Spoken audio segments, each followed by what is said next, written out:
শিলিগুড়ি আদালতের পরিকাঠামো উন্নয়নের জন্য নতুন ভবন ও বহুতল পার্কিং এর দাবিতে মন্ত্রীদের কাছে আইনজীবীদের আবেদন। বাড়ছে কাজের চাপ, বাড়ছে মানুষের ভিড়, কিন্তু সেই তুলনায় আদালতের পরিকাঠামো কতটা উপযুক্ত তা নিয়ে এবার প্রশ্ন তুললেন শিলিগুড়ি আদালতের আইনজীবীরা। নতুন আদালত ভবন নির্মাণ ও দীর্ঘদিনের পার্কিং সমস্যা সমাধানে বহুতল পার্কিং ব্যবস্থা গড়ে তোলার দাবিতে সরব হলেন তারা। শুক্রবার শিলিগুড়ি আদালত চত্বর পরিদর্শনে আসেন রাজ্যের আইন প্রতিমন্ত্রী বিরাজ বিশ্বাস ও পর্যটন মন্ত্রী শঙ্কর ঘোষ।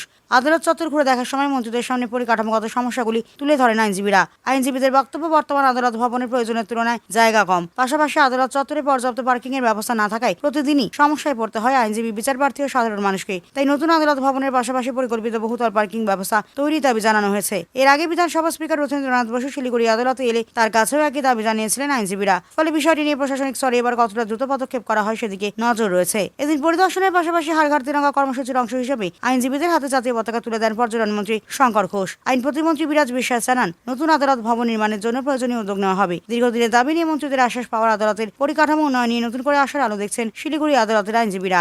দীর্ঘ 3 থেকে 4 দশকে যেই রকমের পলিটিক্যাল পার্টিরা এসেছিল পাওয়ারে, তারা খালি শিলিগুড়ির আইনজীবীদের 3টে জিনিস দিয়েছিল: ধোঁয়া, ধুল আর ধোকা।